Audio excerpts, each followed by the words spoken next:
The only people that tell you the truth are drunks and little kids. Shit, I should have died on that incident.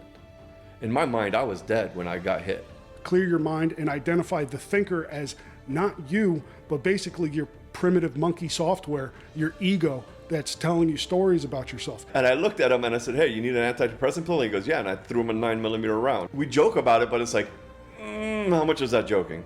We all know what to say and what not to say, because we don't want to end up Baker acting. We care about your mental health. Unless you piss off the wrong administrator, then go F yourself. Well, do you have experience working with first responders and vets? And she goes, why? Because I think we have a different kind of culture. She goes, oh, so you think you're special? If there's an opportunity for a scam, there's going to be a scam. This is going to be the time I die. I held a Glock to my head for about a half hour.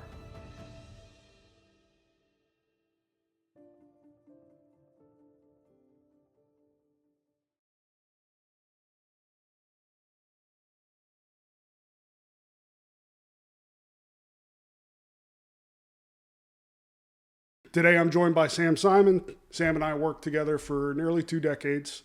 You're still in the field. You're retiring soon, I hope. Eventually.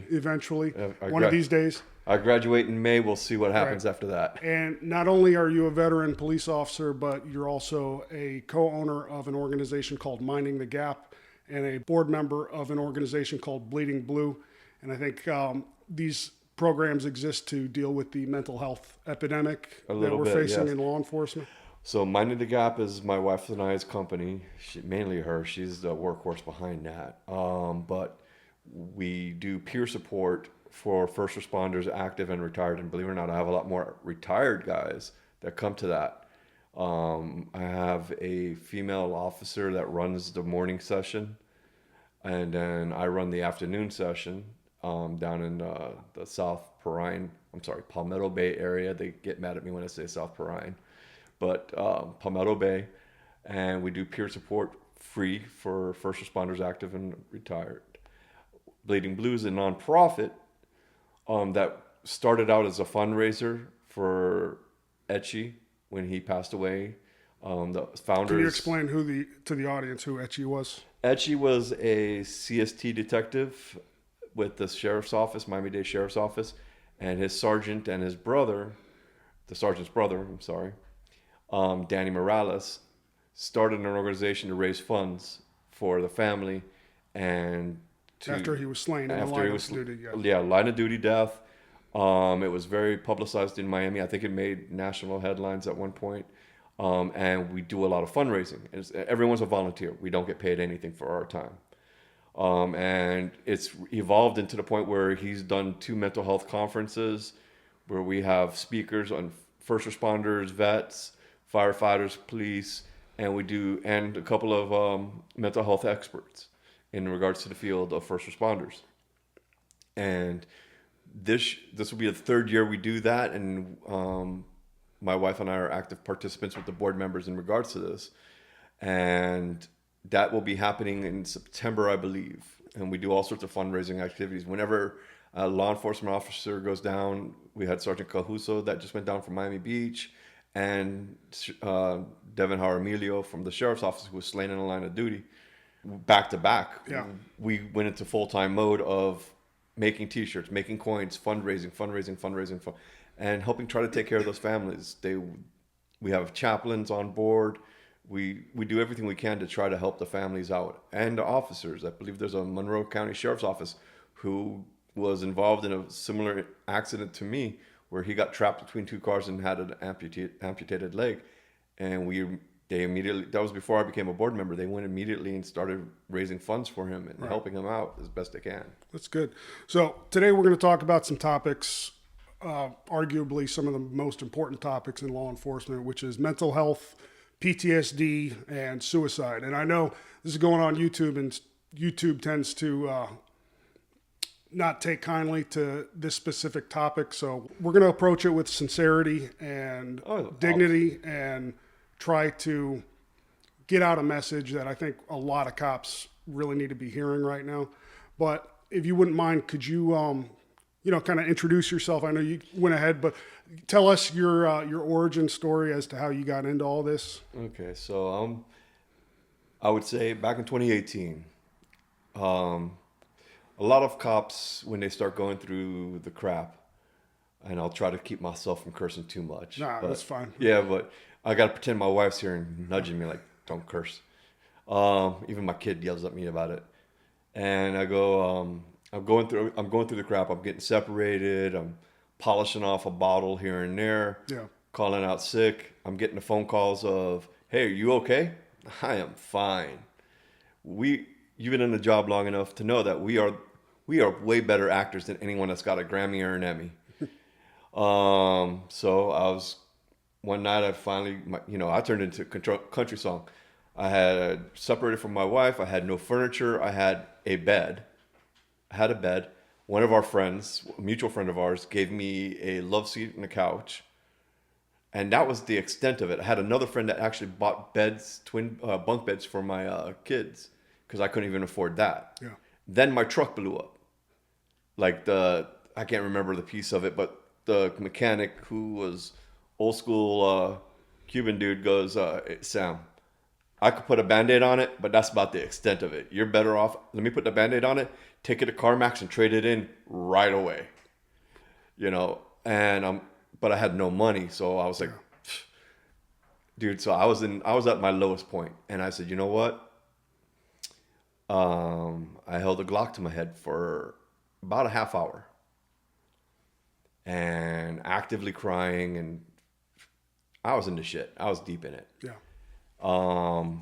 And I've also been a crisis negotiator for numerous years. So, being the father of 3 kids, I negotiated with myself. I was like, and you know how heavy a gun can get after holding it straight for 20 or even 10. I actively held it for 30 minutes, because I looked at the time when I did it and I was like, "Oh, this is going to be the time I die." And when I finally put the gun down and I went to the floor, and I was bawling like a fucking 5-year-old. Yeah.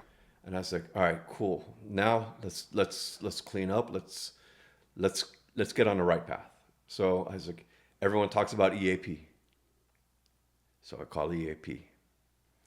I go, "Hey, I got your number from my department. I'm a police officer. I'm actively in crisis." Because we all know what to say and what not to say.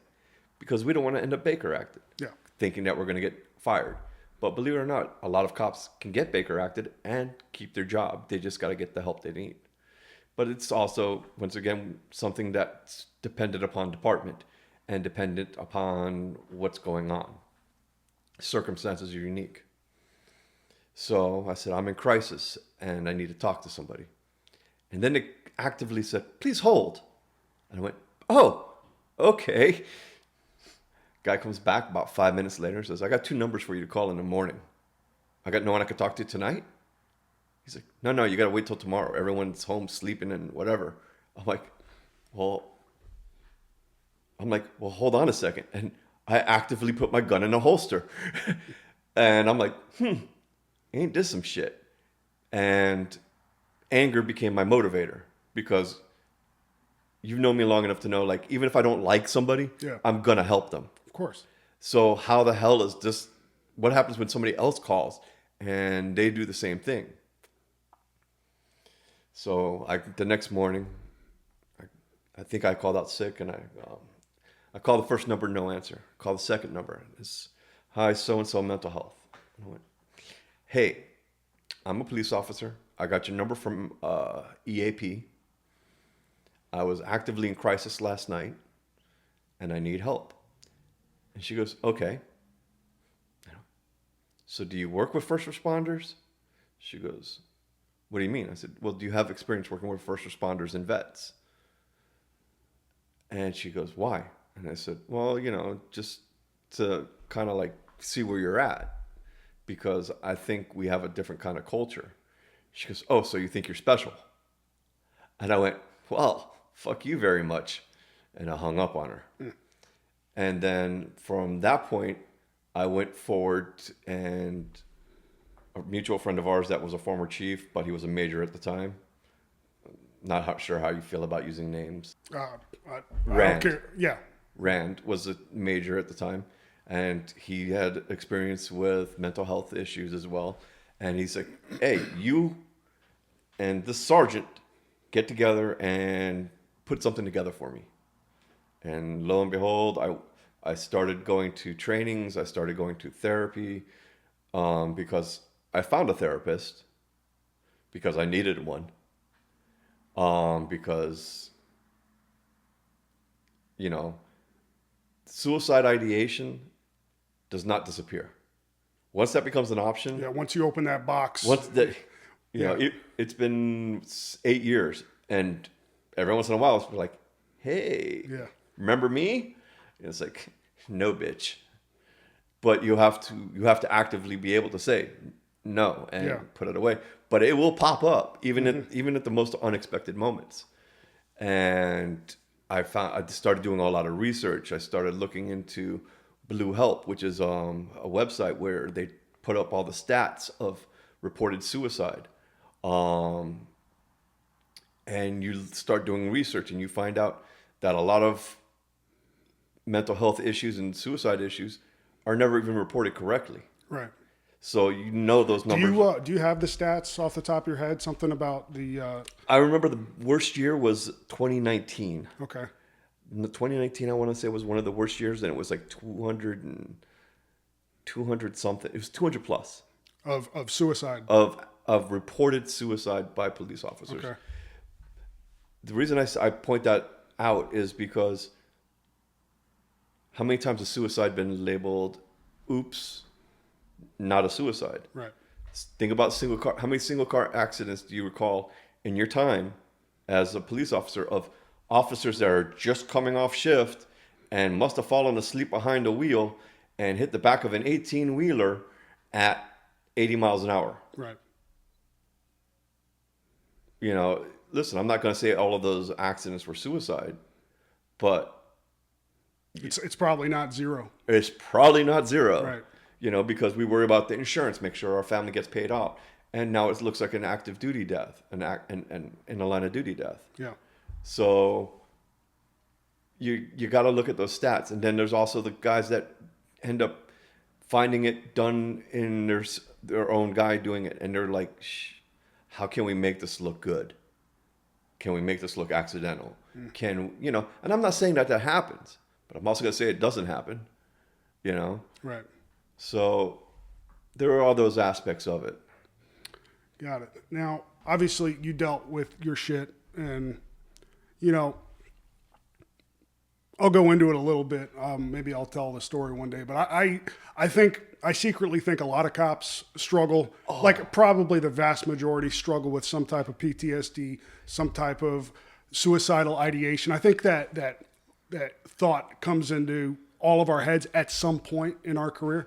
We have to. We have a gun on us 24/7. And we're seeing people, you know, with a bullet hole, self-inflicted bullet hole in their head. We're showing up to these calls and we're like, what's that like? You know, hey, lucky bastard, doesn't have to deal with this shit anymore. And the dark humor that we have, was it? One of our friends goes, "Hey, I'm gonna start this Glock," and I looked at him and I said, "Hey, you need an antidepressant pill?" And he goes, "Yeah," and I threw him a 9mm round. And he was like, you know, like we joke about it, but it's like, how much is that joking? Yeah, and for me, you know, I dealt with a lot of it. The worst of it was like in my mid to late 20s. I think I had a really bad episode. I was prescribed some antidepressants and stuff like that. And what really kind of soured me with that whole experience is, like, I think I really needed those antidepressants to get through that period of my life. But when it came time to talk to the mental health professionals about, hey, I think I'm ready to come off. I think, you know, I'm good now. They said, oh no, you got to take this for the rest of your life. And I'm like, excuse me, what? So, and I didn't really get any guidance of coming off of it. I just came off of the SSRIs, just kind of cold turkey. And my outlook kind of evolved from where I was then to where I am now. You know, that's when I started studying philosophy, you know, Eastern philosophy and things like that. And, you know, you come to realize that the Buddhists got it right, that life is in fact suffering. and it doesn't get easier. You just get stronger. It's kind of how Resilience. Yeah, resilience, 100%. But that's really what kind of soured me to the mental health industrial complex that I saw kind of coming up. Now, me personally, I think cops are particularly vulnerable, like as we spoke about before. They get these, these ideas in their head, and they look into the abyss, and the abyss stares back into them. And a lot of it, I think, in my opinion, and again, I'm not an expert on anything except my lived experience. So take everything I say with a grain of salt. I am not a professional in this industry. That's the only thing anyone is an expert on is themselves. Exactly. I kind of saw depression and anxiety and all of these, all of these human emotions that we're labeling mental illnesses now. I saw that as a feature and not a bug. I saw that as your soul telling you that you need to get the fuck up and go on your hero's journey, for lack of a better word. And a lot of it, to me, is the realization that, yeah, life sucks. Life is, and it's brutal, and it's short, and there's a lot of misery in it, and all the people that you love are going to die, and what's the fucking point? So I see this, especially for cops, they're susceptible to this nihilism, this lack of significance, like life is meaningless. I think a lot of cops kind of arrive there. I think we can get there, but the answer to that would be maybe go towards stoicism. Once you start 100%. Once you, the problem is that you have to reach one to get to the other. Yeah. My favorite term, the favorite thing I like to say to my rookies when I'm training is knowledge comes from experience. Experience comes from fucking up. Yeah. So you got to fuck up to learn, because no one that gets everything right ever learns anything. Yeah. So you got to get to that point of, damn, what the hell, what's the point? Trust me, I've been there a few times. You've been there. It sucks. And then you got to get to the point of, okay, I can get through this. Yeah. So today we're seeing a lot of these agencies, these police departments, taking an active role in some of these mental health issues. They're very out front saying, "Oh, we're gonna solve the mental health problem in law enforcement." And what I hear from a lot of guys that are in the business is it's all just a big dog and pony show. And it's like, we care about your mental health unless you piss off the wrong administrator, then go F yourself. And that we talked about that before, that we both have been in that doghouse. Uh-huh. I agree that it needs to be addressed. It's a box that gets checked so that they get grants and they get funding, and they put like a percentage towards what it's actually supposed to be used for, and then we use it for whatever else we need it for. The pathway to hell is paved in good intentions. Right. The Zen room. We were talking about that earlier. We have a Zen room. Most of the road guys that need it don't even know about it. And I'm like, guys, if you need it, just tell me. I have access. I'll open it for you. You get to take your break in there, relax, take your shoes off, because those massage chairs are really nice, and they actually do help. They really do. I understand, hey, it's just a massage chair. But for someone that's going through some stuff, and all those muscles in your neck are tense, even in your feet and your legs, you feel all that tension. Guess what? 20 minutes in that chair, 15 minutes in that chair, it does actually make a difference. Mm-hmm.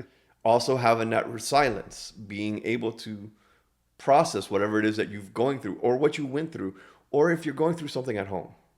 So how much, in your opinion, of that reluctance to go in to something like that is just this game of chicken that we all play with each other, that, oh, I'm tough, I don't need that shit. And, because I think we all develop our own coping mechanisms. Some people, I think that's how addiction shows up. I think 100%. There's so much, whether it's alcohol or drugs or food or porn, or I was waiting to see if you're going to hit porn. No, dude, anything that acts on your dopamine system is going to lead to an addiction.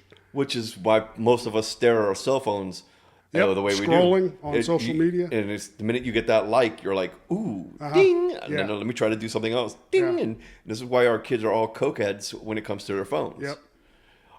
That dopamine rings true every time that, I have to get that social like. I left my phone in another room right now so I can make sure that I'm 100% focused on what we're doing here. And I do my best. And part of the reason I love going to the mountains is that my property has 0 cell phone service. Mm-hmm. I love hanging out there. Yeah. I love sitting there listening to the creek go by. And that is a real important part of actually self-regulation. But what happens is we get the guys that don't want to go to the station because they don't want to. It's not even so much that they don't want to be labeled anything. It's just they want to avoid the station. They want to avoid. Yeah. Most stressors are admin. Yep. And I know that I'm currently employed, and I hope to be currently employed by the time someone sees this. And I don't foresee that being a problem. But the bigger stressors are going to be admin. It's going to be the place itself. Yeah, so let's get into that. You mentioned admin is the cause of a lot of some of these issues that we face. A lot of people, I think, would assume, people that are outside of law enforcement would assume that it's the calls, it's the tragedy, it's the conflict that we're always exposed to. And that absolutely takes its toll. But a lot of cops are going to tell you that, no, it's the inside of the building that hits the hardest. You want to talk about that? So it's two things, and my humble opinion, my lived experience. It's the stuff that goes on at home, and it's this. Well, you can say it's both the stuff that goes on home and the stuff that goes on home. Because how many hours a week are we at the station? Yeah. So one of my turning points, one of my red flags that I realized was a problem back in the day was that I went to work to relax. That's not a good sign. Especially for where we worked. And Yeah. during that time period, you remember how hot and popping we were. Yeah. We were actively doing uses of force. That's our safe space. Yeah. The violence and the killing and the... Hey, do you have to work off duty tonight? Well, there's only 4 of us working Miami Prime tonight. So yeah, this is going to, that's going to be a problem, So when you start seeing those things, you got to start recognizing the red flags in yourself. But it's admin. Admin is, they don't intentionally try to be the problem, but they're also not intentionally trying to solve the problem because they're still a bit, and I get it. They gotta make everybody across the street happy. Of course. They gotta make the commissioners happy. They gotta make the city manager happy. Let me just say, I'm an admin appreciator. Admin has a thankless job a lot of the time. And I think a lot of the cops, a lot of the content that you hear about cops griping is a lot of bitching towards admin. And I respect the position. A lot of it is justified, frankly. Okay. A lot of it is 100% justified. But, I recognize that it's a thankless job. And these guys are really trying to, being the captain of a ship that size is, you're never going to make everybody happy. Yeah, but it's easy to piss off 100% of the people. Yeah. Yeah. And I get that. And I can appreciate that. And for the most part, I understand that it's a thankless job. Mm-hmm. But then you can't sit there and turn around and go, well, the road's the backbone of the department. And then when you have an officer say, listen, I've been in the backbone for 20 plus years. I think I need to come off the road. Well, we don't have the time or the position for you, but we're going to go ahead and promote a rookie to a detective position or somebody into another position where they're not on the road, dispatch or property. Dude, there's 110 positions in this department or more, and depending on the department. And you can find a spot, especially for someone that may have been injured on the line of duty numerous times, have dedicated a decent portion of their life to this department. And then you're going to sit there and say, well, listen, we don't have any positions for you, but hey, we're going to go ahead and promote somebody with 2-3 years on to a different position. And I'm not trying to take away from the rookie. I really am not trying to take away from the rookie. They're going to play the game that's in front of them. Yeah, it's not the rookie's fault. Right. And I know that I'm going to get slammed on this one, at least from some of my own people. But you got to take care of the old guy too. Yeah, I think from what I saw, a lot of the conflict that arises, a lot of the discontent comes from this, what I can only describe as this managerial caste system that's in a lot of police departments. Whereas they love to say that, oh yeah, patrol, you guys are the backbone of the agency, without you, but at the same time, they do these things because, like, let's face it, the only mistakes you're ever going to make in your career that are going to be documented are on patrol.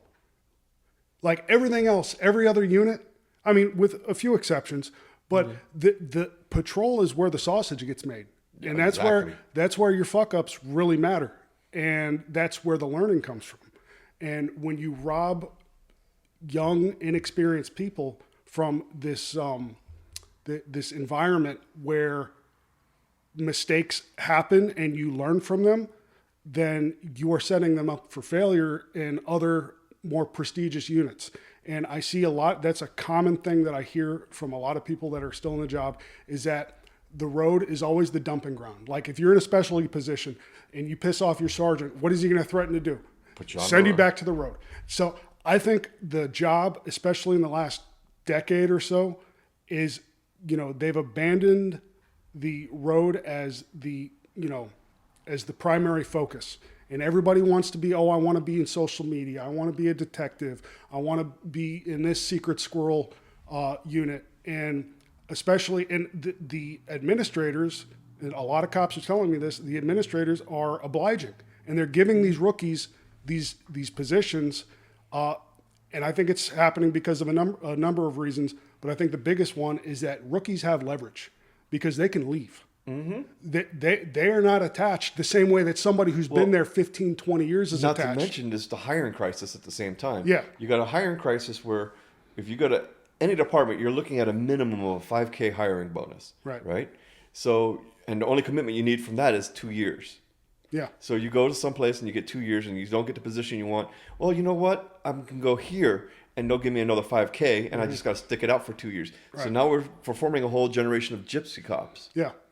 And instead of, and again, this isn't everywhere, but this is a common thing that we hear. It's instead of focusing on fixing the culture, the internal culture, to make people want to ascend and want to work hard, people are just jumping into position. The administrators are allowing rookies to jump into positions, and then when they get bored, they just leave, and then they have to start the hiring process all over again. So you're never going to make a dent in the hiring process until you fix the culture. It's twofold as well, because then you get the senior guys that put in for that position numerous times and keep getting passed over for whatever reason. And we were talking about this before we started, that it's easier so we were talking about the fine motor skills of memory. Yeah. And the big thing is that you have to memorize policy. Well, dude, my head's been banged around a couple of times, including off the hood of a car. I might not have the world's best memory. So the minute that we get stressed, in a physical confrontation or involved in a shooting, the first thing they tell you is your fine motor skills go out the window. Well, that same thing happens with your brain. Your fine muscle motor skills to memorize a certain specific thing may go right out the window because your brain is going, we're stressed. All right, fight, flight. We're only going to remember the big stuff that we have to do. Yeah. And so now the memory goes out the window. But I can critically think, I can write a report without AI, and all of that. Are the kids using AI these days? Bro, I've heard they are using ChatGPT to write police reports. As a sergeant, I probably would have loved that because then I wouldn't have had to spend so much time fixing reports. But you could see where the critical thinking's missing. Yeah. Oh, yeah, that's a well-documented phenomenon, is that people are losing the ability to think critically when they outsource their thinking and reasoning skills to AI. Yeah. I use AI sparingly. I try to. When I start seeing myself using it too much, then I'm like, oh, time to back off. But I'll input the stuff that I upload articles and things that I'm reading, and I'm like, okay, what do you think about this? So I can get a back and forth lesson out of it. All right. Well, back to the younger guys getting what they want. And again, it's not to knock the younger guys, but I remember there was a time in this job where I remember I had like a year or two on, and I put in for street crimes, and I did really well on the interview. But I was up against guys that had been there for 10, 15 years that were like complete, like they deserved it 100%. You know, you tell the young guys, oh, put in for the position, even if you're not going to get it, just so you have the experience, you get the jitters out, and you know what to expect when you want to take it seriously. And that's the way historically it always was. It's like you had to, it was like that documentary, Jiro Dreams of Sushi. It's about a sushi chef where these apprentices have to spend years perfecting the rice, perfecting this, perfecting... Learn your craft. Learn your craft before you're ever allowed to touch the fish. And I think that's, in any industry, that's what you need. You know, you need to build up that expertise. And historically, at least where we were at, that was how it always was. But now, like we were talking about before, now it's all just policy. Did you memorize policy? And I think, look, you have to memorize policy. There's no shortcuts. You have to show that you're interested. And the best way to do that, unfortunately, is to show that you know the information and you know what the letter of the, you know exactly what the policy says. But I still think there should be a critical thinking aspect. Critical thinking, seniority, tenure, wisdom. I think these are all critical aspects to getting into some of these higher profile positions. And I think, like we were talking about before, I think a lot of the younger guys are just going into it, memorizing the policy. They're doing a great job. And then I'm hearing a lot from prosecutors now that are saying they're having a hard time with some of these junior detectives. And I think the entire industry has lost a lot of wisdom, because how many people have left, you know, the field because they thought it was a sinking ship. And then you're going to have the senior guys that are going to be like, well, hell, wow. Okay, so you don't need me in that position. That's fine, dandy, great.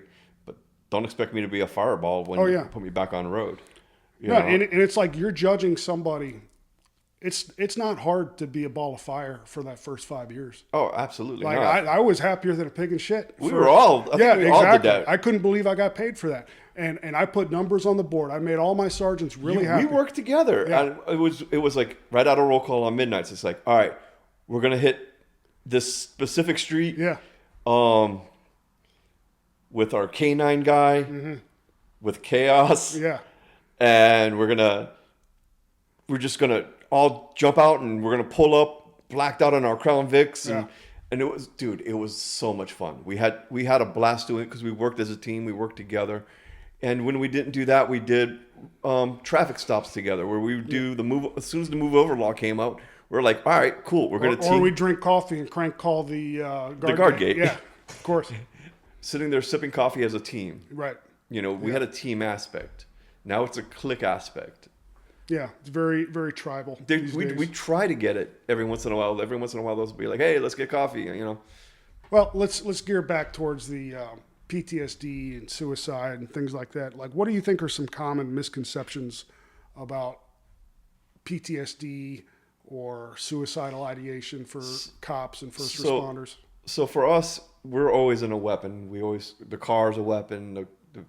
So it's going to pop up from time to time. And it's not always going to be like, I'm suicidal. It's going to be like, life is meaningless. Life, you know, you're having a bad stint. You get into a breakup. You get into it and you get into your own head and you start ruminating. And you come up on that call where somebody ate their gun. Yeah. And it's like, well, shit. Yeah. And people think it's easy. I'll tell you right now, it is not that easy. What specifically? What's not that easy? To do the act. Yeah. Dude, it took a lot for me to get to the point where I pulled a gun out and put it to my head. Right. It took and I prayed for the strength to pull the trigger. Yeah. You know, people are like, "Oh, you're religious now?" Well, just a little bit. You can't be religious. You can't be a father and not be like spiritual in some way of like, "Dear Lord, please watch over my children." Right. And then "Dear Lord, give me the strength to pull this trigger. I want this to be over." And I couldn't do it. And I negotiated it myself, and I'm like, you got 3 kids. You got kids that love you. they're a pain in the ass, but which are all kids, Right.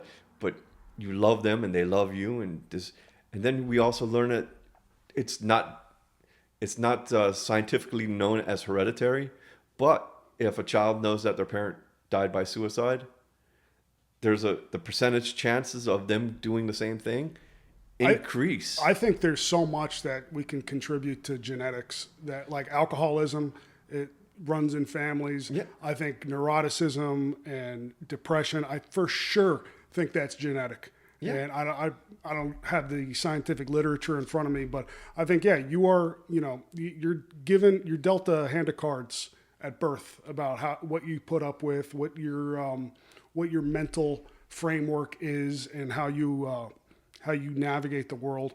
But you brought up an important word, which is rumination. And I learned about a book called Bad Therapy by Abigail Schreier. And I never read the whole book. I think I gave you the recommendation. You read it.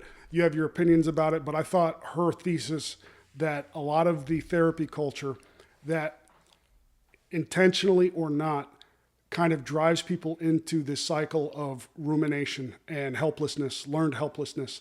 And I found that to be pretty in line with what my own experience was.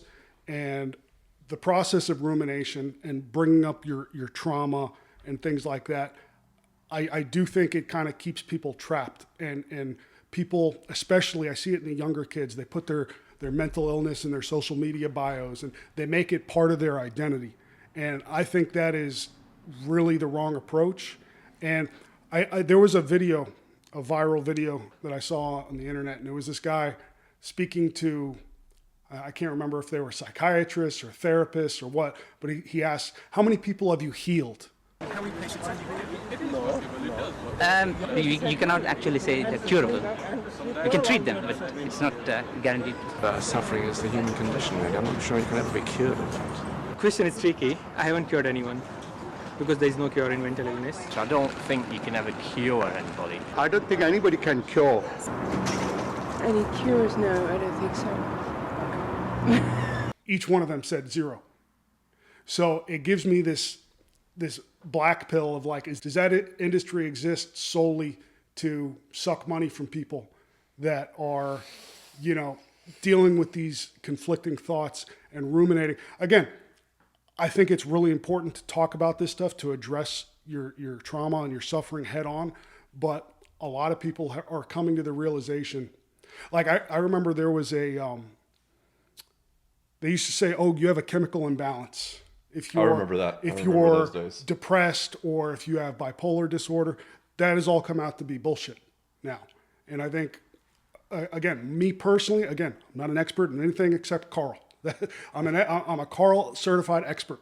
Okay, but everything else, I think that rumination does keep people trapped in this sense of victimhood and helplessness. Absolutely. So, all right. So, with bad therapy, like police officers, Yeah. we're not going to have 100% good police officers. 100%. We'll call out the bad police officers whenever we get a chance. Mm-hmm. And as a training officer, if I spot something that's going to be bad, I do my best to make sure that that's nipped in the bud right then and there. As a supervisor, you were, and we both were actually at one point. We were both supervisors. We made sure that we held a standard. Yep. We tried to hold a standard. So generationally, though, we got to look at it. I would say we got to open our eyes to generational, because we were raised differently than the next generation, and then that generation's raising a new generation, and so forth. And we were part of that suck it up mentality. That suck it up mentality. You could also call it stoicism. Stoicism, but Yeah. suck it up, buttercup. Yeah. You got a call to go to. And to a degree, there's a part of it that's true and correct. But there's also a part of, we'll use me as a good example because I don't want to use anybody else. One of my kids is a cardiac patient. She was months old and had an open heart surgery. I went to a call where there was a 9-month-old unresponsive, and a couple officers forgot their CPR mask. I ran in with mine. I gave CPR, DOA. Hey, everyone can go home for the rest of the, this crew can go home for the rest of the day. So I'm like, I'm not going home yet. They're like, why not? I said, I want to make sure there was nothing else I could have done to save that baby. And the lieutenant for the fire rescue, who's no longer with the department, because this is how far back this was, goes in, grabs the doctor, because lieutenants back then could do stuff like that, and brought the doctor out to me. Nothing you could have done would have saved that child. That child was long gone. And it was an accidental. Yeah. It was an accidental. Somebody left a teenager watching a baby, didn't know that you can't put a baby on its back after you feed it. Everything was accidental. But it had me jacked up. That call, Well, it seemed like you were looking for a reason to blame yourself, though. Is the way you absolutely. described it. Yeah. Because it's my job to try to save somebody when I show up to that kind of call. The same way that if it was a firefighter. And I remember that in the academy, they told us, you're not going to save everybody. Yeah. There's going to be days that you try. But, I had also had a baby at home, relatively same age, that was recovering from something that was so traumatic. And it was traumatic to me and the child's mom.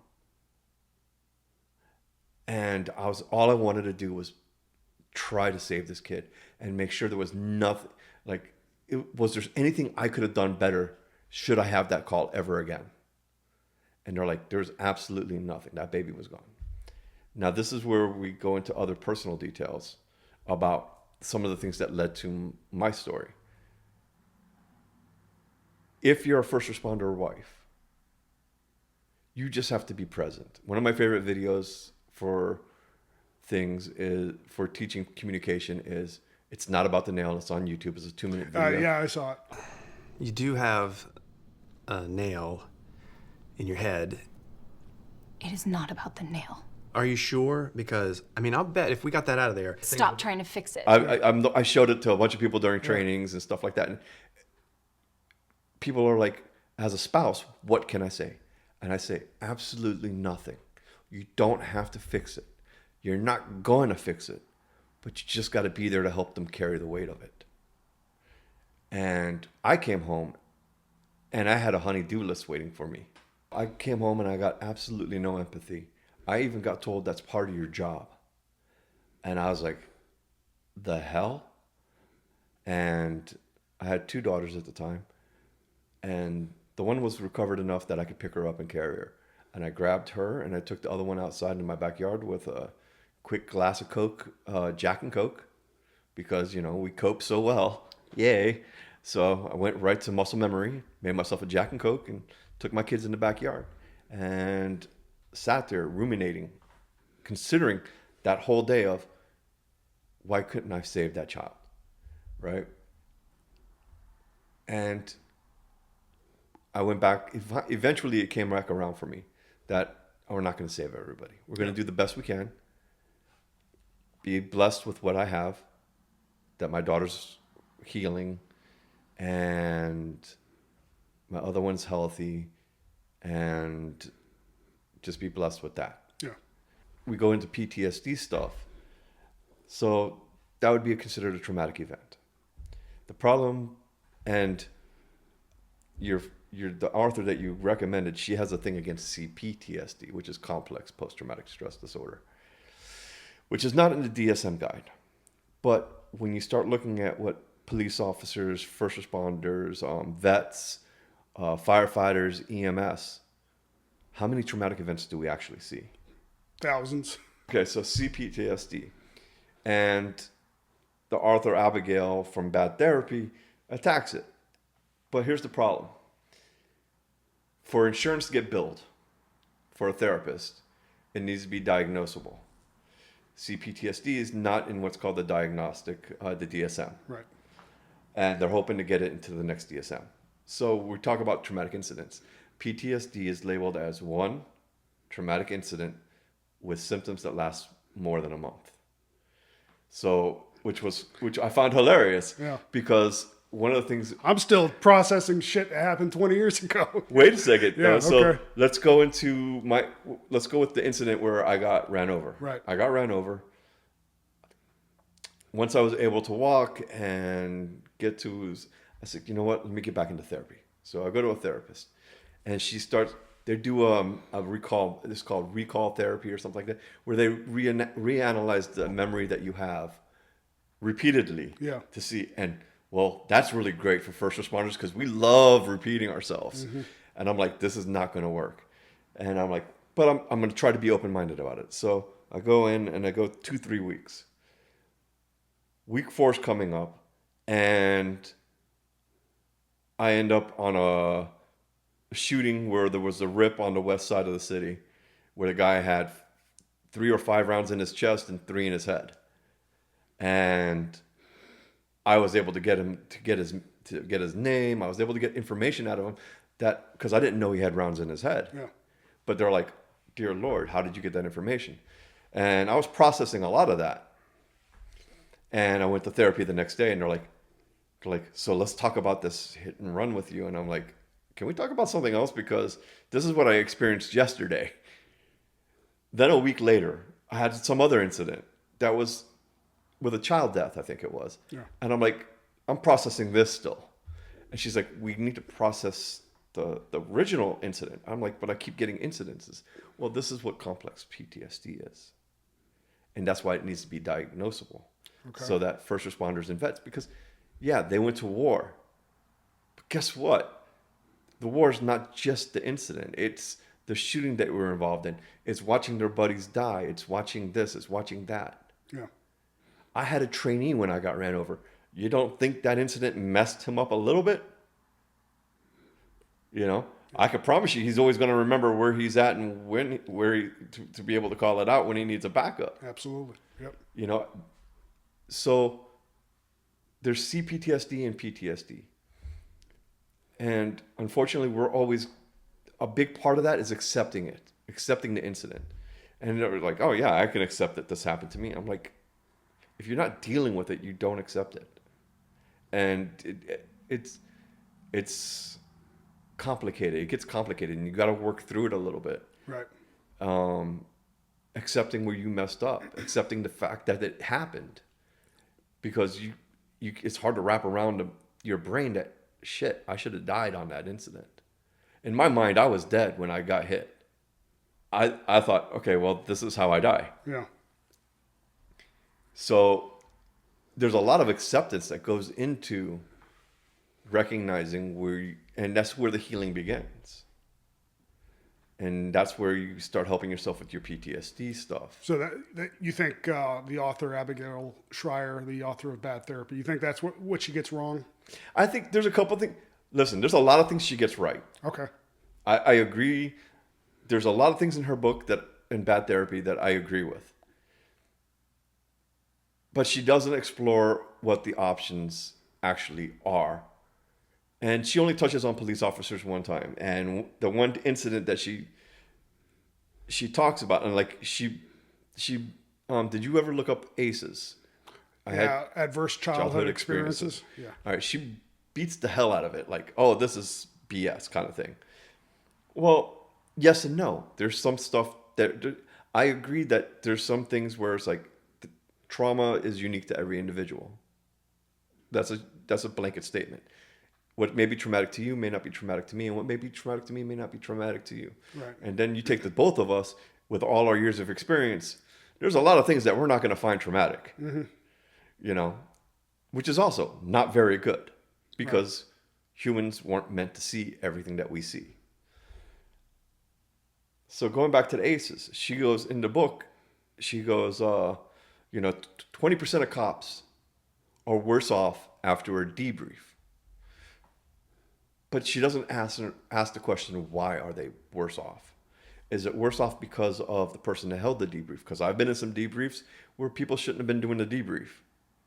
And I've watched them literally screw up another officer. Is the debrief bad because that officer was already dealing with something? Imagine if I would have had to get a debrief after. Why was I so messed up after that kid's death? That baby death that we talked about. my personal shit was getting in the way of that. I can tell you right now, like I was messed up for, a good bit of time. So there's some things that she gets wrong, and there's some, at least in my opinion. Okay. Yeah. A lot of it has to do with new generational upbringing and saying, oh, my kid needs therapy. Listen, not everybody needs therapy. Yeah, and that's why I don't want to sound callous. I love my people, and I want the best for everybody. But when I see people advocating for medical retirements for PTSD and things like that, and I think there's a conversation to be had for that. Okay. However, the cynic in me is going to look at the abuse of something like that. And I agree 110%. Because can we accept that this job is a fucking meat grinder? And there is no universe in which you go into this job and you don't get some dark baggage from it, okay? I agree. The job itself is going to change you. And where do we draw the line? When you have somebody who's accumulated 25 years worth of trauma and mental health problems, and they got a drinking problem, and they got all, maybe you can make an argument for somebody like that 100%. But when you have the guy who sees his first dead body and says, I'm triggered, I'm scared, I can't deal with this, I need to go out on PTSD. That's an extreme example. You can do the devil's advocate bit on this one, and Yeah. I can appreciate that. Yeah. And trust me, that's a lot of... Because it used to be, not everybody's cut out to be a cop. No, absolutely. And I still believe that. Yeah. I still believe not everyone's cut out to be a cop, at least not in a high crime area, But there's going to be incidences where you're not ready for it. You thought you were ready for something, and you're great on the job. You do great on the job, do great on the job, do great on the job. And then you have an incident. And that incident is something that screws you up, right? Because... But again, it's subjective. It is subjective. Everybody is going to have... But I'm not something- talking about a minor incident. Let's Right. elevate this. But hold on. Maybe it's minor to you, but it's big to me. No. I'm 19 years old. I've never seen anything. So I'm traumatized for the rest of my life. That's how I look at this situation, because when you open the door to something like that, you are going to... There's a story about something in India where they were overrun with cobras, and they were starting to pay people money for if you brought them dead cobras, they'll pay you a ransom for it. So what started happening is some of these lowlifes started breeding cobras and then bringing them to collect the bounty on it. So that's kind of what I see these perverse incentives open up when you open the door to that conversation. But I trust me, that's the dilemma. Yeah. That is the problem right now. Because what happens when the person actually does need it and does meet that criteria? Right. And now they have to go through a re-traumatizing process of explaining why. And, listen, I get it. You got to weed out the ones that are doing it because, what was it? You were there for one incident where we had a person that was like, oh, my back, and it's like, If what I've learned is that if there's an opportunity for a scam, there's going to be a scam. I get it, but and that is what makes it so difficult to do the mental health in law enforcement and in firefighters and in EMS. If there's a scam to be had, there's going to be a scam. Yeah. And it's up to the clinician. So for you to go out on a PTSD bill, you need backing from workman's comp doctors and clinicians. The problem is that you'll get a workman's comp doc that's never really worked with law enforcement. Yeah. And they're appointed by the city to make sure that you do not get the PTSD bill. But there's incidences where it's like, dude, had I gone before the committee and said, hey, I'm having issues from the job, from this, I'm coping unwell, I want to kill myself. Had I gone, first thing they're going to do is take my gun. Yep. They're going to take my badge. And then I'm lost a decent part of my identity, which is now going to drive me deeper down to a dark place, right? Then you're going to have the naysayers and the people that talk crap at the department. Oh, this person is, oh, look at Sam. He's just seeking attention. He's just trying to get out on it. But what if Sam is actually going through something? So scary part of my suicide attempt was 6 months after my suicide attempt, we lost one from a neighboring agency. Do you recall? South of us. Okay, yeah. His story and my story, from what I could tell and from what I was told, was almost exact. And I questioned a lot of what made him go ahead and complete the act where I did not complete the act.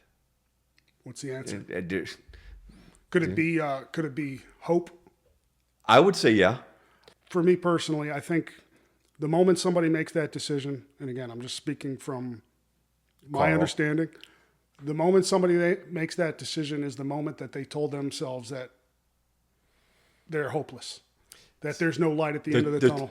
Okay, so big parts of when I do my wellness talks is if you find yourself in a place where you think you are hopeless and helpless, those are your two major red flags to say to somebody like, hey, get me to talk to somebody. Get me, I'll tell people, look, my cell phone number's on the internet, man. If you want to find me, it's not that hard. You want to call me? I've had people call me from Alabama at 2 a.m. and while I'm on shift, like, hey, is this Sam? I'm like, yeah, who is this?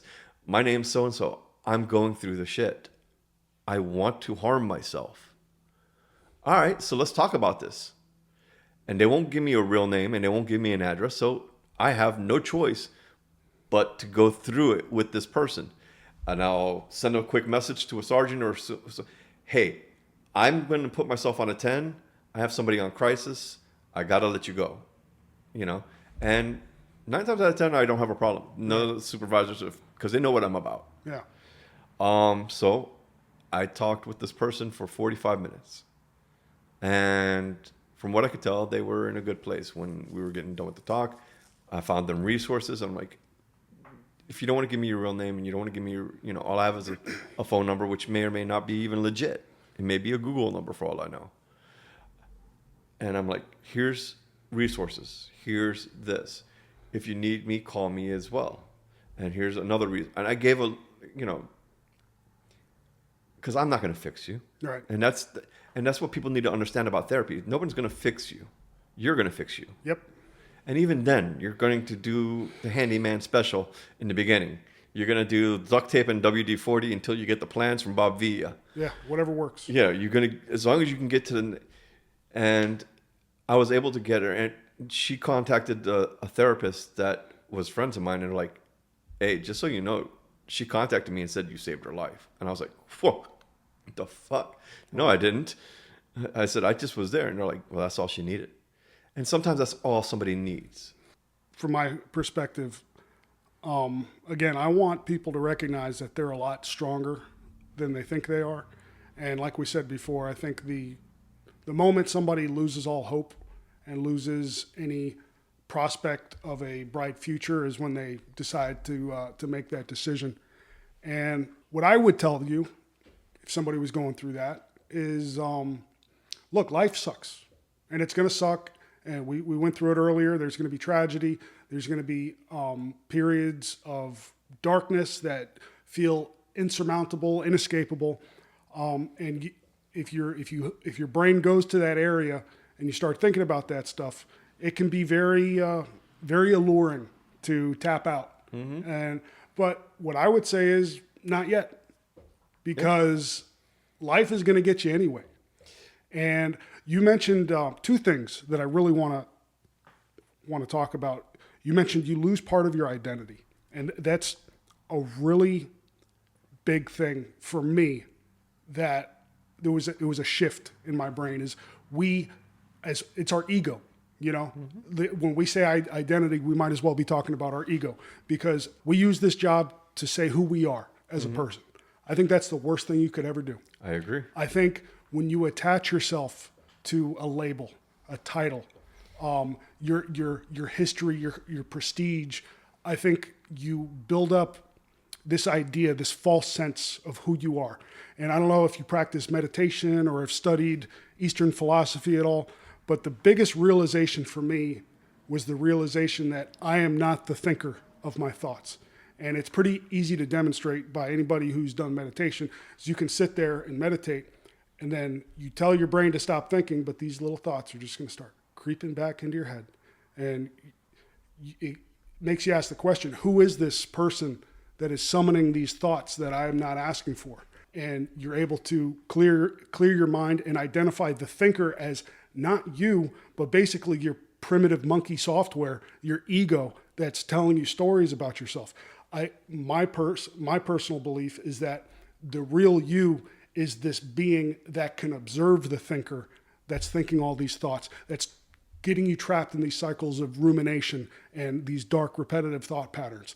So that's kind of what I might have said, just a big jumbled mess right there, but that's Actually, you just described internal family systems therapy. Yeah, and I think, there's a lot of names for this. That's mindfulness. For me, I got it from a big chunk of it. I got it from a book called The Power of Now by Eckhart Tolle, who was great. I listened to a lot of Alan Watts, when I was dealing with all this stuff. But that was the biggest switch that flipped for me, is this realization that you are not the thinker of your thoughts. And you don't have to act on the thoughts that are coming into your brain. You can look at them and analyze them and say, yeah, you know what, that's not useful. And you can change. And that's one of the core pillars of Stoicism, is that you have no control over outside events. You only have control of your mind. And once you realize that, you will find strength. So when you said we attach our identity to the badge, stop doing that. Be the best human being you can, with or without the badge. So the problem is this, and I agree with you. Yeah. I agree with you more than you can imagine. And it took me years to recognize that too. Like, how dare you? I'm a cop. Yeah. Who gives a, and you find that in the rookies. You find that in the young guys coming up. And I'm sure we both did it when we were younger. 100%. And it takes a couple of incidences in your personal life to get you to realize that you're more than just a police officer. I'm a father. And I'm going to tell you, you got to look into what's called post-traumatic growth. I don't know if you've looked into that at all. There's a book called Struggle Well. Highly recommend it. It's geared towards first responders and vets. But identity, when you're in that dark place, right? When you're in that place of hopeless and helpless,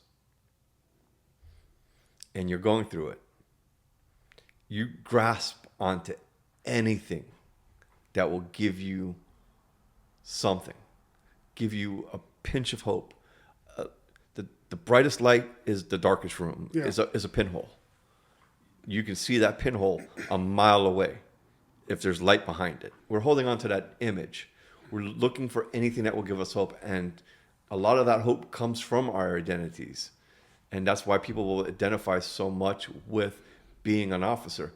And that's why when someone is going through something, I would say to an administrator, like, let's put them behind a desk. Let's leave them with their badge. Because, listen, you think this is the only gun they got? You think this is the only means of harming themselves they have? Absolutely not. Yeah, if there's a will, there's a way. And we've done this job. Most of the people that they're going to do this to have done the job long enough that we're very creative. Mm-hmm. We can go to Home Depot and get everything we need to make a 12-gauge handgun. Yeah. Now, not encouraging that, just, for a little safe space there. I think taking away the badge and the gun does more harm to somebody that's trying to get better. That if they say, hey, listen, I'm going through something, the first thing that you should do is not take away the badge and gun. And I understand there's liability. I understand both sides of the coin. Yeah, the family, if the worst happens, the family's going to say, oh, this guy presented all these signs. And, absolutely. Yeah. But then we got to figure out a way what's good for that officer. Yeah. Too, because they still identify as an officer. And now you're saying I'm not good. I'm already feeling at my lowest point, and now you're saying I can't even do my job, or you can't even trust me to do some kind of part of this job. and what you're saying is you're not trusting me. There's a lot of back and forth, and I can appreciate the administration side and I can appreciate the officer side on it. I don't know what the answer is. I honestly don't, because it's a debate. It's, we have to make sure that we don't get harmed by you, and we got to make sure you don't harm anybody or harm yourself. So it's a catch-22, man. I'm still working that problem. Yeah. You mentioned something else. There were 2 points, and the second point you mentioned when you were talking about some of your struggles is you talked about your predilection to pour yourself a stiff drink some alcohol. Yeah. And I have a lot of thoughts about the alcohol culture in law enforcement. So do I. I think that is our biggest source of self-medication. I quit drinking in 2020 when the world went ape shit, and I realized nobody knew what they were doing. I said, I'm going to try to at least, live my life honorably. I had a lot going on in 2020. I was dealing with my mom's death and everything. And I just said, you know what? I'm done. This doesn't serve me anymore. And for me, it was drinking is borrowing happiness from tomorrow, because without fail, every time I had something to drink, I would feel like absolute garbage the next day. And I would find myself in this loop. I never considered myself like an alcoholic, but I considered it part of my ritual. I drank before I went to bed. And I think that's memory. Yeah, I think that's something that a lot of cops have gotten into. And I stopped. It wasn't easy. It was actually kind of difficult. I felt compelled to drink, but I stopped, and my life got 10% better in the sense that I had other things to do to occupy my time. I wanted to do things that I enjoyed. I didn't want to be in like a drunken stupor. And I also lost a lot of friends because the only thing we had in common was going out and getting shit-faced. And that hurt a lot. And I think there's a lot of cops that suffer with that, because I remember the peer pressure. You would go out with your boys and, this guy, he thinks he's better than us. He's not drinking, this and this. They actually said that. Oh, yeah. Oh. No, That's a whole lot of kiss my ass. Yeah, I mean, but as a cop, you want to fit in. It's like high school. Yeah. It's you want to be part of your tribe. And I remember losing a lot of, it got to the point where, people knew I didn't drink, so they didn't invite me out anymore. And in their defense, I probably shouldn't have been around alcohol for that period while I was getting used to it. But that's, for a lot of cops, that's their only commonality, is getting shit-faced with each other. And I think that's a huge problem. I agree. I have a specific rule. Okay. I have a very specific rule that if I'm having a rough go of it, if I'm having a rough time, and my wife knows when I'm having it, I have a specific rule that I'm not allowed to have any kind of alcohol. That's a good rule. Because I realized that during some of my lower points, every time I wanted to go to sleep, I took the muscle memory of taking the edge off. Yeah.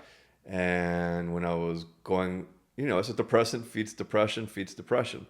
And I was just piling down the bottle. And yes, that had some influence on whether or not I was going to harm myself. So it is a coping mechanism. It's a numbing mechanism. It is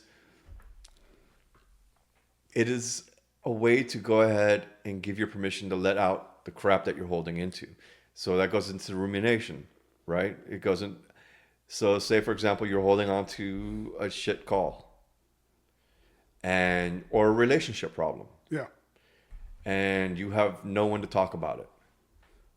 Well, the minute you have a few, you're going to open up, because you're going to say, the only people that tell you the truth are drunks and little kids because they have no filter. Yeah.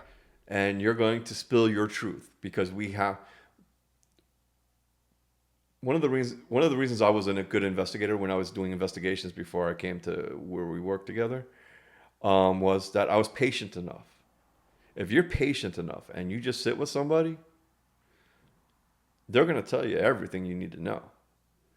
And my big takeaway is, we talked about me graduating. Just so people know, I'm graduating as a clinical social worker, meaning I'm trauma informed, gonna work with people that have gone through the shit, because I think I'm good at it, and I like doing it, and it's another way of me being of service to people, because I'm not running and gunning no more.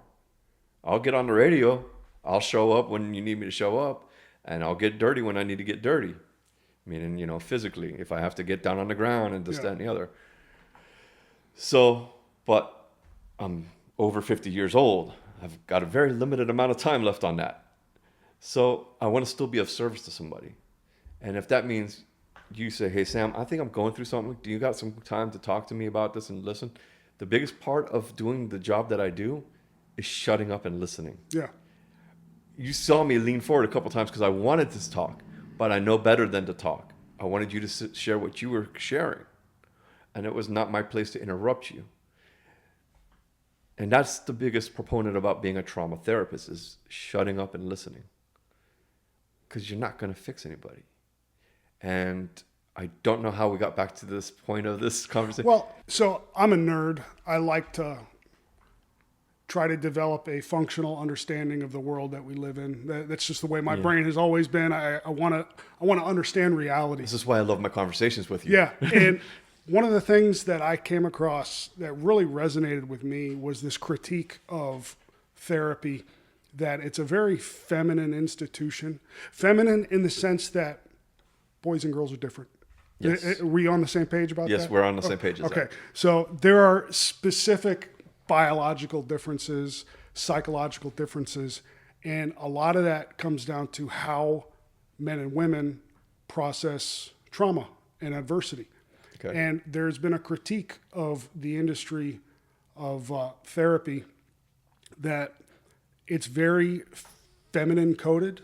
Emotional. It's very emotional, and women tend, this is a generalization, don't cancel me, this is just, we're talking averages here. Women tend to respond better, for my layman understanding, they tend to respond better to kind of social approval and cohesion and talking things out, whereas men don't respond as well to that, and they're better off with a purpose-driven Practicality. Practicality. They need to move. Mm-hmm. They need to move towards a goal. And I think that really resonated when I heard people talking about that. I think men need purpose in their lives a lot more, and women need purpose too, but I think women, again, generalizing, in general, need more social cohesion, whereas men are kind of, we're lone warriors and we need our hero's journey to some extent. Chris Rock said it best. A man is the only person that has conditional love. Yep. As long as we serve a purpose, we will get love. That doesn't mean every woman needs that, or every partner that you have is going to need that. But I love that, because I look as a male therapist, a decent portion of my clients are female. Right. And one of them one time said to me, she said something, and I looked at her and I was like, that's fucking stupid. And she says, aren't you supposed to validate me? And that's part of the cues that, we're supposed to validate your feelings. And I go, yeah, I'm supposed to validate you. And I go, but I didn't finish. I go, but I'm not going to validate something that's fucking stupid. Yeah. Some feelings are bullshit. Well, why are you feeling that way? I asked the questions of why. I thought a lot of therapy is going, well, why? Where does that come from? Is a lot of therapy a lot of solipsism and main character syndrome that, we're very, we really want to talk about ourselves and we want people to validate our lived experiences. For the younger people. Okay. For the younger people. All right. It's a lot of narrative. What's the We story? want people to give us permission to think that we're special. I think a lot of the time. I think that's more of a younger generation thing, because once again, I can tell you as a Gen Xer, I am not special. Yeah, you and me both. As a Gen Xer, I can promise you I am not special. I can 110%, but there's a space between. We got to find that space, and it's finding that it's okay to love yourself. It's okay to like yourself. It's okay to treat yourself to nice things every once in a while. And that's a form of self-care. Yeah. Because for a lot of the time, we were told, especially us as the older generation, that if you like that, you're selfish. If you want this, you're selfish. You're greedy. Da, da, da, da, da, da, da, da. And so we end up giving off the shirt off our back when we don't have another shirt to put on. But we need to have a shirt to put on because my wife has one that I love. It's like, I'm not going to set myself on fire just to keep you warm. Yeah, exactly. And it's finding that middle ground of being able to say, hey, self-love is okay. You are worthy of love. Because a lot of us, and even the generation, was it the millennials? And then what's after millennials? Zoomers have that I'm not worthy of love attitude. I think two things can be true at once. You are worthy of respect and love and dignity and admiration, but you're not perfect, and you can work towards making yourself better. Absolutely. Yeah. Absolutely. And I think that once you start working towards that, you'll find that you're worthy. And to be honest with you, that's a decent portion of what a good therapist is supposed to do with you. Right. A trauma-informed therapist is going to recognize, and because your Abigail Schreier has a thing about trauma-informed. And I'm being honest with you, yeah, not everyone, listen, yes, trauma is unique. But if you go into a job where you're going to find dead bodies, and you find a dead body and you find it traumatic, it's going to be, Bubba, what'd you think you were going to get? Yeah. The first time someone tells you, it's people that go into police work that have never been in a physical confrontation in their life, and all of a sudden get slapped in the jaw and like, oh my God, what do I do now? It's Demolition Man. Yeah. It's demolition. What do I do with the psychopath is refusing to obey my orders? The maniac has responded with a scornful remark. Approach and repeat ultimatum in an even firmer tone of voice. Add the words, or else. I heard some influencer, health, diet, professional influencer say that if exercise could be packaged in a pill form, it would be the most effective antidepressant known to exist. Is there any truth to that? Absolutely. Yeah. What do we do when we're depressed? We stay in a dark room. We don't go outside. We don't socialize. We don't breathe fresh air. In Japan, you love the Eastern, you were talking about, Eastern philosophy. They prescribe you to go for walks in the forest. Not the suicide forest, I hope. Not the suicide forest. Okay, got it. But forest. There's a thing called forest therapy. Yeah. And I'm actually going to be doing a little bit of that eventually on my land up in, listen. Awesome. We're going to disconnect, no phone, barefoot, grounding. There's old school stuff, the stuff of cleric times where you go out barefoot. My wife loves doing that. She goes out barefoot. Yeah, I think that's called grounding, right? It's grounding. Yeah. But you can do grounding just sitting in your chair, but she does it in nature. Mm-hmm. You do grounding in nature, and it'll be 25 degrees outside, and she'll be barefoot, and I'll be like, oh, God. And then she'll come inside and put her feet on top of mine, and I'm just like, I'm going to kill you. You can see the mental health that just clicked of being outside for 15 minutes barefoot on the ground with no technology, getting away from technology, getting physical exercise is the first thing they prescribe to you for PTSD. Yeah. I find there's a guy named Yogi Brian I follow on Instagram, and he's a yogi. He does 3-2-1 breathing exercises, but his course is all hell. Mm-hmm. Face tattoos in the works. Let's ease your butt cheeks and pinch your nipples, kind of thing. And it's funny, but it's legit. Right. It's more geared towards guys like me that are like, I hate the hokey meditations. I don't know if you were ever in that roll call where I was like, fuck this bullshit meditation, and I pulled it out and I did that in a roll call like 2 or 3 times. Oh yeah. Let that shit go. Let that shit go. Yeah. Okay. And it's all of that stuff is good for you. And it would be the biggest antidepressant in the world. Physical exercise, healthy dieting, because we consume all this processed crap. Yeah. and I'm guilty of it. I could tell you right now, when I leave here and I drive back to Miami, I'm going to hit that Wendy's down the road and munch on that while I'm driving home before I go to shift tonight. Yeah. You know, but would I rather sit down and eat a steak and some avocado and some potatoes? Absolutely. And it turns.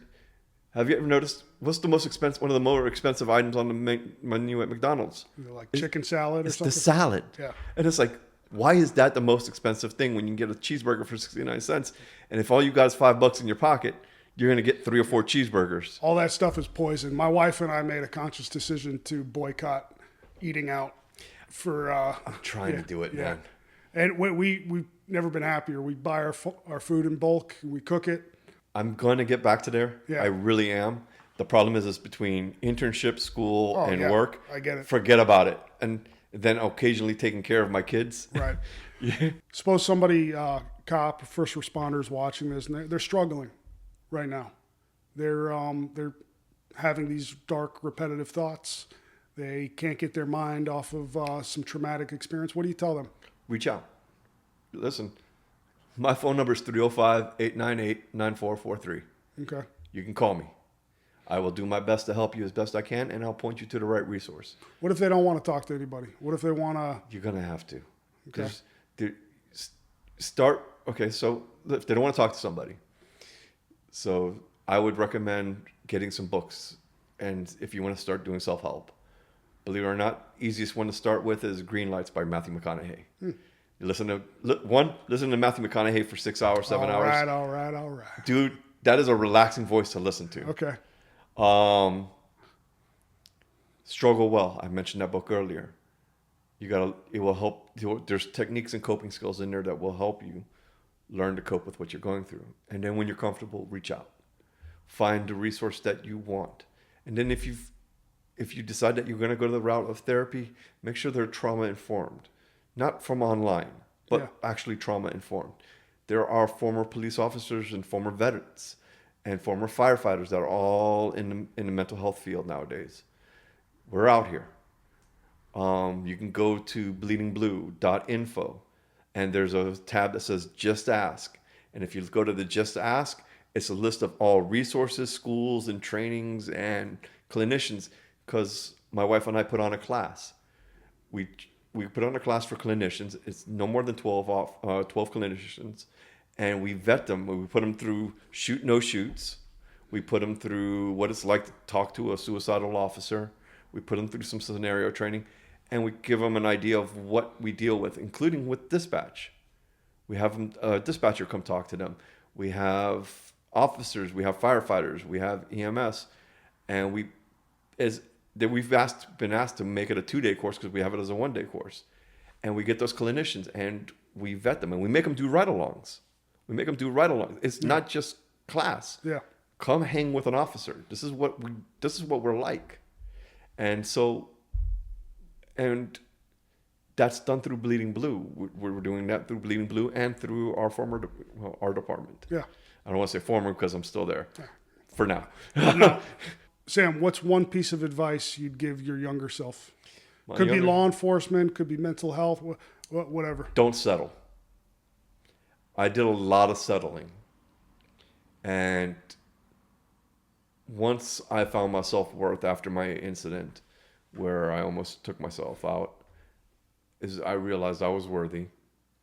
And I realized I had settled for a lot of things. And I did not stand up for myself. And I would say, don't settle. You are not number 2. You're not number 1. You're not number 3. You are number 1. And that goes for your relationships, and that goes for yourself. When you're advocating for yourself, you have to advocate for yourself. Yeah. If you don't, who else will? Exactly. And that's believe it or not, that's a point of a social work therapist. Is that we teach you to empower yourself, to advocate for yourself. You have to be able to stand up for yourself. Now, we're not going to sit there and tell you to go home and quit your job or go out and leave your wife, and you're not supposed to have those opinions. And yes, that's where you get the bad therapy from. Don't talk to your parents ever again. They shouldn't be telling you that. If you figure out that your parents are bad for you for whatever reason, and they were abusive, and that's what you want to do. That's it. And I know that I went down that track again of the therapy, but my advice to myself would have been, don't settle. And because I found out I settled for a lot of things. And now that I'm not settling, and I'll tell you right now, it's scary when you start making changes. Oh, yeah. And when you start, changes, horrendous and scary at the same time, but it's so beneficial when you confronting the unknown. Oh, you're confronting risk. And I think your fulfillment, I think that thing that you're looking for is on the other side of the chances. It absolutely is. Taken. You just got to take that step. Yeah.